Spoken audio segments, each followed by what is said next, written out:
We welcome you to the Divine Connection. Divine connection यानी अलौकिक संपर्क में आपका स्वागत है। When we talk about divine connection, sometimes we may experience some problems.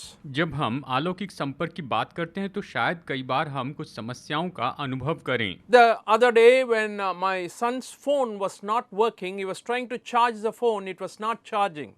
एक दिन मेरे बेटे का फ़ोन काम नहीं कर रहा था, वो चार्ज करने की कोशिश कर रहा था लेकिन वो फ़ोन चार्ज नहीं हो रहा था। So when he was trying to connect and when we checked the phone, the problem is not with the charger but with the phone. जब हमने फ़ोन चार्ज के लिए चेक किया तो समस्या चार्जर में नहीं थी लेकिन फ़ोन में थी। I began to wonder, sometimes in our relationship with God also, God is always available. He is willing to help, encourage and strengthen, and He is always open to be with us, but we may not be up to the level or open enough for God to act in our lives. कई बार हमारे जीवन में भी ऐसा ही होता है जब परमेश्वर हमारे जीवन में हमसे बातचीत करना चाहते हैं, हमसे संपर्क बनाना चाहते हैं, तो शायद उस समय हम अपने जीवन में परमेश्वर के लिए उतने खुले हुए नहीं होते हैं। So sometimes if you feel you are not connected, please understand the problem is not with God,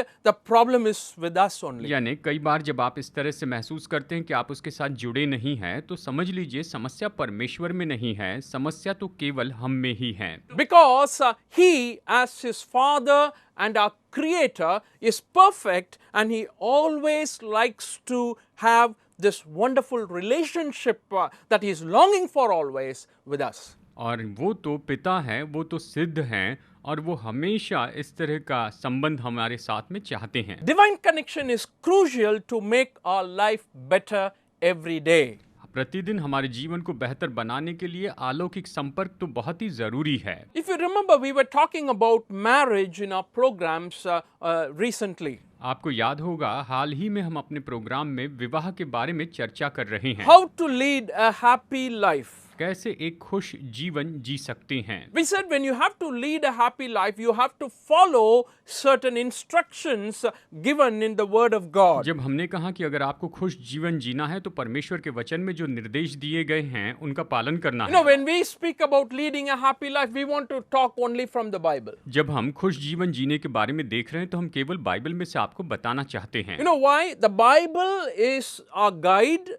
जानते हैं क्यों? क्योंकि बाइबल ही हमारी मार्गदर्शिका है। It is written very clearly how we must live our lives. इसमें स्पष्ट रीति से लिखा गया है कि हमें अपना जीवन कैसे जीना है। How we must conduct our families. हम कैसे अपने परिवार की देखभाल How करें। we must work. हमें कैसे काम करना है। Oh, the prescriptions are very clearly written here. यहाँ पर सारे प्रिस्क्रिप्शन बहुत अच्छे से लिखे गए हैं। And it talks about marriage a lot. और ये विवाह के बारे में बहुत कुछ बताती हैं। So we already said in the last program, love is a very important ingredient in family life. पिछले प्रोग्राम में हमने बताया कि पारिवारिक जीवन में प्रेम सबसे महत्वपूर्ण घटक होता है। So though in general terms, love is the foundation of all expressions of character, life in marriage. सामान्य रूप में वैवाहिक जीवन में हमारे चरित्र और हमारे जीवन के लिए प्रेम ही सबसे बड़ी बुनियाद होता है। However, in this program, I want to highlight two important things that you will do if you really have love. इस प्रोग्राम में मैं आपको दो महत्वपूर्ण बातें बताना चाहता हूँ जिसमें अगर आप प्रेम में हैं तो ये आपको करना ही होगा। And one thing I want to share to begin with is spending adequate time with your family. और पहली बात मैं ये बताना चाहता हूँ कि वो है कि अपने परिवार के साथ काफी समय बिताएं। If you want your families to be healthy, अगर आप चाहते हैं कि आपका पारिवारिक जीवन तंदुरुस्त रहे, husband, wife, you must be able to spend time together. तो पति और पत्नी को एक साथ समय बिताना बहुत ही जरूरी है। Spending quality time together is very important. एक साथ उत्तम समय बिताना बहुत ही महत्वपूर्ण है। Planning to set aside a time where you both can be together. आप ऐसा समय निकालिए जहां पर आप दोनों एक साथ रह सके। I even want to point out that it is the ministry God has entrusted in our hands. और मैं आपको बताना चाहता हूं कि परमेश्वर ने ये सेवकाई हमारे हाथों में सौंपी है। Some people say, oh, we don't have time. कुछ लोग कहते हैं हमारे पास में समय नहीं है, Oh, we don't have time for family. परिवार के लिए समय नहीं है, We don't have time for children. बच्चों के लिए समय नहीं है, Oh, we don't have time to take them out. उन्हें बाहर ले जाने के लिए समय नहीं है, Oh, then your family life definitely will struggle. तो आपके पारिवारिक जीवन मुश्किल में पड़ जाएगा। You know, average Indian families, they lived like this in the year 2009 and 2016 according to the statistics. गिनती के अनुसार 2009 से 2016 तक भारतीय परिवार इसी तरह से जिए हैं। And out of the 1440 minutes we have each day, हर दिन में जैसे 1440 मिनट हमारे पास होते we हैं, spend 272 minutes for work. हम 272 मिनट लगभग अपने काम के लिए खर्च कर देते हैं, We may spend it for our studies also. या अपनी पढ़ाई के लिए खर्च करते हैं। 528 minutes we are spending for sleeping. 528 minute हम सोने में खर्च कर देते हैं। 160 minutes we are spending for household works. घर के काम के लिए 160 मिनट खर्च करते हैं। 44 minutes we are spending for unpaid works. 44 minute ऐसे काम करते हैं जिससे कोई लाभ नहीं है। 75 minutes we are spending for personal care. 75 minute अपनी खुद की देखभाल करने के लिए हम खर्च कर देते हैं, You know, for bathing and for decorating us. नहाने और खुद को संवारने के लिए। 84 minutes we are spending for eating. खाने के लिए 84 मिनट हम खर्च कर देते हैं, And 119 minutes they say we are spending without doing anything. और 119 मिनट तो हम कुछ भी किए बिना ही ऐसे गुजार देते हैं। Oh, why am I saying all this? मैं ये सब कुछ क्यों कह रहा हूँ? Simply because very often we feel we don't have time, and average Indian families, they spend their time like this. हम कहते हैं हमारे पास समय नहीं, लेकिन सामान्य भारतीय परिवार अपना दिन इसी तरह से बिताता है। This was the statistics in 2016. ये 2016 की गिनती बताती है। But today, in 2021 or of late recently, लेकिन 2021 और 22 में the whole scenario gone through a major change. ये पूरा जो चित्र है बड़े बदलाव में से होकर गया। It says Indians on an average they spend about 5 hours in mobile phones. कहा जाता है कि भारतीय लोग दिन में 5 घंटे अपने मोबाइल फोन के साथ ही बिता देते हैं। It is 37% higher than what was in 2019. So in 2 years' time, it has increased to 37%. 2019 की तुलना में ये 37% बढ़ा, यानी 2 साल में 37% बढ़ गया। And if you talk about 2022, in my opinion, it will be even more. और मैं ये कहता हूँ कि 2022 में ये संख्या और भी ज्यादा बढ़ जाएगी। So it is not just limited to 5 hours, it may be 6 hours or 7 hours. तो ये 5 घंटे के लिए सीमित नहीं, लेकिन 6 घंटे या 7 घंटे भी हो सकते हैं। In all the world, India stands in the 5th place in using their mobile phones. Mobile phone के उपयोग करने में पूरे संसार में भारत का 5वां नंबर आता है। So why am I saying all this again? हम ये फिर से क्यों कह रहे हैं? I'm saying that, our time, how it must be spent for the benefit of the family and for our fruitfulness and effectiveness is being taken away or is being kind of diverted into very, very wrong things. मैं ये कह रहा हूँ कि हमारे परिवार के लिए जो समय है वो तो बहुत ही गलत दिशा में बढ़ गया है, या कहिए कि वो गलत दिशा में चला गया है। So I want to emphasize in your married life, the time we spend is very, very important with your partner. तो मैं ये बताना चाहता हूँ कि आप अपने वैवाहिक जीवन में अपने जीवन साथी के साथ जो समय बिताते हैं, ये तो निश्चय बहुत ही महत्वपूर्ण बात होती है। Time is precious.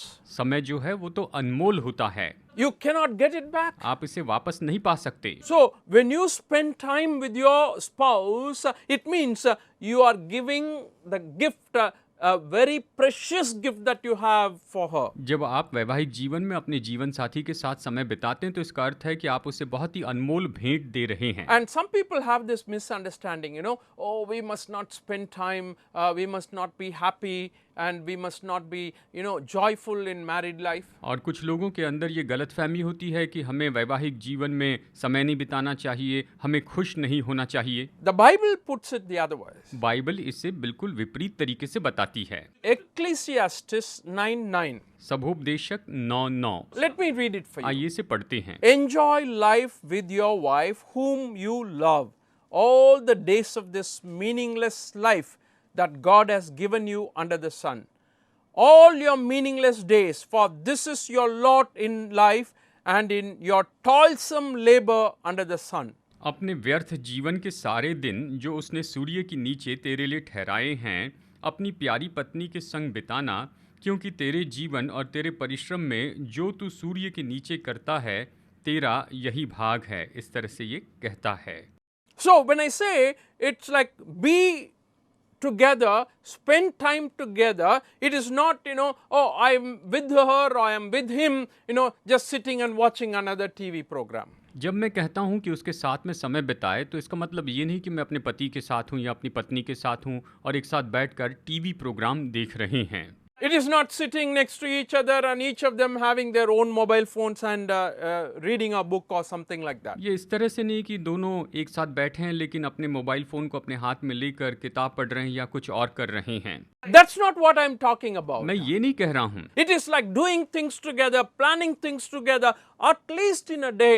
Please spend half an hour to 1 hour with your spouse. ये तो एक साथ मिलकर काम करना है, एक साथ मिलकर योजना बनानी है। कम से कम प्रतिदिन आधा घंटे आप अपने जीवन साथी के साथ में मिलकर समय बिताइए। Sharing about what happened in the life today. आज के जीवन में क्या हुआ है ये बताना है। What happened in the work today. आज दफ्तर में क्या हुआ वो बताना है। And the experiences that we have had, it is important, you have that moment so that the relationship will be strengthened. हमने जो अनुभव पाए वो बताना है ताकि जो संबंध है वो मजबूत होते जाए। And Bible says very clearly in the book of Ephesians chapter 5 verse 15 and 16, be very careful then how you live, not as unwise but as wise, making the most of every opportunity because the days are evil. इफिसियों 5, 15 और 16 में Bible स्पष्ट बताती है, इसलिए ध्यान से देखो कि कैसी चाल चलते हो, निर्बुद्धियों के समान नहीं पर बुद्धिमानों के समान चलो, अवसर को बहुमूल्य समझो क्योंकि दिन बुरे हैं। So with the time that God has given to us, when you go or when you come to the end of your life, you look back and you're not going to sit and worry about, oh, I haven't used my mobile phone properly or I haven't used my laptop properly. जब आपके जीवन का अंतिम समय आएगा तो आप पीछे मुड़कर जब देखेंगे तो ये नहीं कहेंगे कि मैंने अपने मोबाइल फ़ोन का सही उपयोग नहीं किया, अपने लैपटॉप का सही उपयोग मैंने नहीं किया है। But you will definitely think about, I have not spent time with my children adequately. I have not spent adequate time with my wife. लेकिन आप इतना सोचेंगे कि मैंने अपने बच्चों के साथ ज़्यादा समय नहीं बिताया है या मैंने अपनी पत्नी के साथ में काफ़ी समय नहीं बिताया है।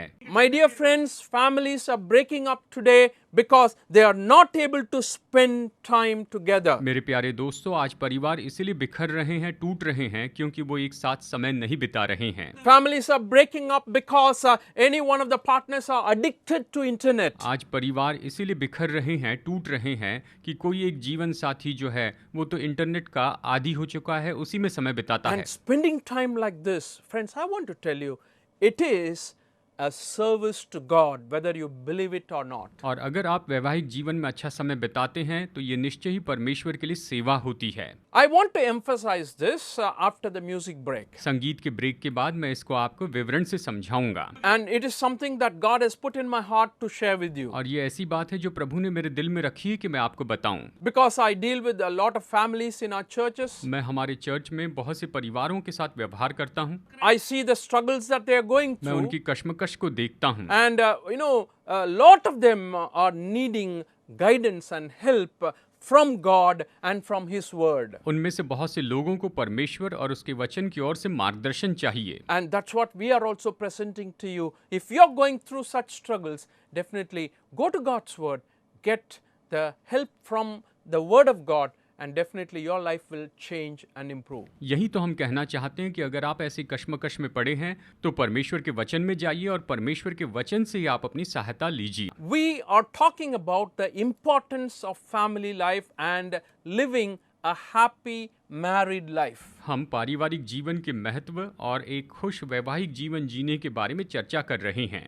Though there are a lot of helps available from people, from relatives, the Bible can give you a better advice and better guidance because the one who created us wrote the Bible for us. हालांकि हमें बहुत से लोग सलाह दे सकते हैं जैसे कि हमारे रिश्तेदार, हमारे मित्र, लेकिन फिर भी बाइबल हमें सबसे अच्छी सलाह देती है क्योंकि जिसने हमारी सृष्टि की है उसने बाइबल लिखी है। If you remember, before the music break, I was emphasizing on the time spent with your family. आपको याद होगा संगीत के ब्रेक के पहले मैंने आपको बताया था अपने परिवार के साथ समय बिताना है। We said, make the most of every opportunity. हमने ये भी कहा कि आप हर एक अवसर का उपयोग कीजिए। And why do we say that? Because the time is very limited. हम ये इसलिए कह रहे हैं क्योंकि समय बहुत ही सीमित है And spending time with your family is a ministry. और आपके परिवार के साथ में समय बिताना तो ये आपकी सेवा है। Very often, Christians feel ministry is what we do in the church. बहुत से बार विश्वासी लोग सोचते हैं कि हम सेवा तो चर्च में करते हैं। It's like standing up and singing a song or giving a testimony or preaching. ये मानो ऐसे है जैसे कि खड़े होकर गीत गाना है या फिर अपनी गवाही देना है या फिर किसी तरह से प्रचार करना, ऐसे हम समझते हैं। But I want to give you a perspective here about ministry that actually it starts in your family. लेकिन मैं सेवकाई के बारे में आपको दृष्टिकोण देना चाहता हूँ कि सेवकाई जो है वो तो सच में परिवार में शुरू होती है। If you remember, in the order we already saw Christ and the husband and then the wife and the children. आपको याद होगा कि हमने ये क्रम देखा था, सबसे पहले मसीह, फिर उसके बाद पति और फिर उसके बाद में पत्नी और फिर उसके बाद में बच्चे। So, husband is the head of the wife. तो पति जो है वो तो पत्नी का सिर है, He is the head of the family. वो परिवार का सिर है। Therefore, he takes responsibility for the growth of the family physically and spiritually. और इसीलिए वो परिवार की उन्नति की जिम्मेदारी, शारीरिक और आत्मिक रीति से उन्नति की जिम्मेदारी वो खुद उठाता है। And why I say spending time with your family and serving your family is a ministry, why I say that? मैं ये क्यों कहता हूँ कि अपने परिवार की देखभाल करना, उनके साथ समय बिताना ये एक सेवकाई है? Because Bible very clearly says your wife is a gift from God. क्योंकि बाइबल बहुत ही स्पष्ट रीति से कहती है कि आपकी जो पत्नी है ये तो परमेश्वर की ओर से भेंट है। Children are a gift from God. बच्चे परमेश्वर की ओर से भेंट हैं। And very often we don't realize that in our family life. और कई बार अपने पारिवारिक जीवन में हम इसे नहीं समझ पाते हैं। We always think of doing service for God in in the open air preaching and in the gospel meetings and in the churches, but we neglect our homes and the responsibility God has given in our hands. हम अक्सर सोचते हैं कि सेवा तो बड़ी सभा में प्रचार करना या लोगों को संदेश देना इस तरह की सेवा है, लेकिन परमेश्वर ने हमारे हाथ में जो परिवार दिया उसे हम अनदेखा करते हैं। Your home is where you start your ministry. आपका घर ही है जहां से आप अपनी सेवा शुरू करते हैं। Many people think giving up their family is a big sacrifice. बहुत से लोग सोचते हैं कि अपने परिवार को त्याग देना ये तो सच में बड़ा बलिदान है। It might look in the eyes of the people, maybe in the eyes of the people as a sacrifice. शायद ये लोगों की दृष्टि में एक बलिदान के रूप में दिखाई देता होगा। When God looks at it, He says, "You've neglected something very important. I have handed over to you." लेकिन जब परमेश्वर देखते हैं तो कहते हैं जो मैंने तुझे बहुत ही महत्वपूर्ण बात दी थी उसे तुमने अनदेखा कर दिया है। The immediate family. जो तुम्हारा नजदीकी परिवार था उसे। Bible says very, very strongly, friends, in 1 Timothy chapter 3 verses 4 to 5. पहला तीमुथियुस अध्याय 3 वचन 4 और 5 में बाइबल कहती है। Let me read it for you. आइए इसे पढ़ते हैं। He must manage his own family well and see that his children obey him, and he must do so in a manner worthy of full respect. If anyone does not know how to manage his own family, how can he take care of God's church? अपने घर का अच्छा प्रबंधन करता हो और अपने बाल बच्चों को सारी गंभीरता से अधीन रखता हो, जब कोई अपने घर ही का प्रबंध करना न जानता हो तो परमेश्वर की कलीसिया की रखवाली कैसे करेगा? इस तरह से यहाँ पर ये वचन हमें बताता है। So, leading your own family is emphasized in this passage. यानी अपने परिवार का, अपने घर का प्रबंध करना इस वचन में बताया गया है। And training your children well. और अपने बच्चों को सही तरह से ट्रेन करना है। Teaching them God's word. उन्हें परमेश्वर का वचन सिखाना है। Teaching them the ethics. उन्हें अच्छे नियम सिखाने हैं। And it's very important that the husband takes the leadership here. और यहाँ पर बहुत ही महत्वपूर्ण है कि पति यहाँ पर अगुवाई करते चले जाएं। In the same way, when you come to 1 Peter 3 verses 1 and 2, जब आप पहला पत्रस अध्याय 3 वचन 1 और 2 में देखते हैं, wives in the same way submit yourselves to your own husbands, so that if any of them do not believe in the word, they may be won over without words by the behavior of their wives when they see the purity and reverence of your lives. हे पत्नियों, तुम भी अपने पति के अधीन रहो, इसलिए कि यदि इनमें से कोई ऐसे हो जो वचन को नहीं मानते हो, तो भी तुम्हारे भय सहित पवित्र चाल चलन को देखकर बिना वचन के अपनी अपनी पत्नी के चाल चलन के द्वारा खींच जाएंगे। इस तरह से ये वचन यहाँ पर बताता है। Or if you disagree with me that ministry is not happening in the family, no. The verse very clearly says, ministry is happening in the family. अगर मेरे साथ सहमत नहीं कि सेवकाई परिवार से शुरू होती है, तो देखिए वचन कहता है सेवकाई परिवार से होती है। Friends, it won't simply happen or automatically happen. दोस्तों, ये ऐसी नहीं होगी और ना ही ये अपने आप होने वाली है। You have to make every effort to make it happen.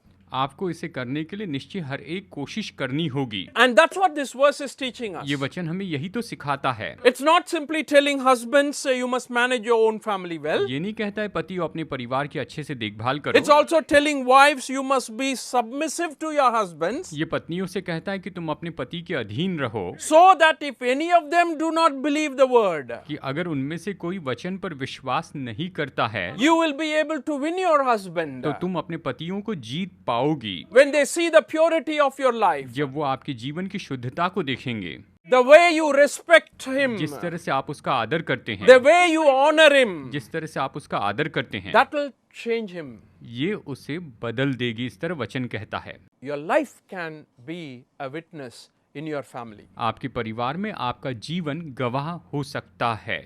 Friends, isn't it amazing? दोस्तों, क्या ये अद्भुत बात नहीं? Not everybody need to go to Bible college and study for 3 years and enter into ministry. जरूरी नहीं कि हर कोई बाइबल कॉलेज में जाए, 3 साल तक पढ़ाई करे और फिर सेवकाई में आए। Very few people have that desire. They go to the Bible college, study and do ministry. कुछ ही लोगों में ये इच्छा होती है, वो बाइबल कॉलेज में जाते हैं, पढ़ाई करते हैं और फिर सेवकाई करते हैं। But I want to tell you, this ministry God has given in your hands for your family is the greatest ministry. मैं आपको बताना चाहता हूं कि परमेश्वर ने ये सेवकाई आपके हाथों में दी है आपके परिवार के लिए, और ये सबसे बड़ी सेवकाई है। Are you ignoring it? क्या आप इसे अनदेखा कर रहे हैं? Are you paying enough attention to it? क्या आप इसकी ओर ज्यादा ध्यान दे रहे हैं? Is your family doing very well in spiritual life? क्या आपका परिवार आत्मिक जीवन में बिल्कुल अच्छा है? Is your family properly reading the Bible? क्या आपका परिवार सही तरह से बाइबल पढ़ रहा है? Are you praying together? क्या आप एक साथ प्रार्थना कर रहे हैं? No. These are very, very important for the health of the family. ये परिवार की तंदुरुस्ती के लिए बहुत ही महत्वपूर्ण है। And God's word plays a very, very important role in organizing this entire thing for your family. आपके परिवार के लिए इन सारी बातों के प्रबंध करने में परमेश्वर का वचन महत्वपूर्ण भूमिका निभाता है। So my emphasis in this whole message is this: spending time adequately with your family is very, very important. तो मैं इस पूरे संदेश में जोर देना चाहता हूं कि अपने परिवार के साथ में काफी समय बिताना ये तो बहुत बहुत महत्वपूर्ण होता है। I asked a father, how are your children? मैंने एक पिता से पूछा कि आपके बच्चे कैसे हैं। Oh, he said, it's almost a month since I saw them. उन्होंने कहा 1 महीने पहले मैंने उसे देखा था। And they are living in the same house. वो एक ही घर में रह रहे हैं। And he didn't have time to spend with them. उनके साथ बात करने के लिए समय नहीं है। And I asked why. मैंने उनसे पूछा क्यों। Oh, by the time I return from work, from my business, it's 11:30. They go to sleep. जब मैं अपने काम से, व्यापार से लौटता हूँ तो 11 साढ़े 11 हो जाते, वो सो जाते हैं। And by the time I wake up in the morning, 9:30, 10, they go to school. 9 साढ़े 9 बजे मैं सुबह जागता हूँ, उस समय तक तो वो स्कूल चले जाते हैं। So night they go to sleep, morning they go to school. रात को वो सो जाते हैं, सुबह सुबह मेरे उठने के पहले स्कूल चले जाते हैं। Oh, it's almost a month since I saw them. लगभग 1 महीने से मैंने उन्हें नहीं देखा। What is happening in the family? देखिए इस परिवार में क्या हो रहा है। I don't want this to happen in Christian families. मैं नहीं चाहता कि मसीह परिवार में ऐसा कुछ हो। I don't want this to happen in any family. मैं नहीं चाहता कि किसी भी परिवार में ऐसा हो। And that's why the word of God very clearly says, make the most of every opportunity because the days are evil. और इसलिए परमेश्वर का वचन कहता है दिन बुरे हैं, इसलिए हर एक अवसर को बहुमूल्य समझो। Today families are breaking up, friends. आज परिवार टूट रहे हैं दोस्तों। And I want to tell you, one of the important ways you can express your love for your family मैं बताता हूँ एक महत्वपूर्ण तरीके से आप अपने प्रेम को अपने परिवार पर दिखा सकते हैं। is to be with them and to spend some time with them every day. कि उनके साथ में रहें और प्रतिदिन उनके साथ में कुछ समय बिताएं। If you're not able to do that because of your work or you're staying far away from your family, I really feel for that. अगर आप परिवार से दूर रहते हैं, काम में व्यस्त रहते हैं और इसे नहीं कर पाते हैं, तो निश्चय इस बात को मैं अच्छे से समझ सकता हूँ। I'm talking about the general principles that can build a family's health. मैं पारिवारिक तंदुरुस्ती के लिए यहाँ पर सामान्य सिद्धांत बता रहा हूँ। And I want to also tell you that this is what God wants for your family. मैं ये भी बताना चाहता हूँ कि परमेश्वर आपके परिवार के लिए यही चाहते हैं। Pay attention to this, इसकी ओर ध्यान दीजिए and you will see the change in your life, your children's life, and in your whole family. You will be God-honoring family and you will be a witness to so many people. आप अपने जीवन में, अपने पारिवारिक जीवन में, अपने बच्चों के जीवन में से देख पाएंगे और निश्चय आप परमेश्वर का आदर करने वाले और लोगों के सामने गवाह के रूप में ऐसे परिवार होंगे। God is there to help you. परमेश्वर आपकी मदद के लिए हैं। May He be with you and bless you. और वो आपके साथ में रहें और आपको आशीष दे।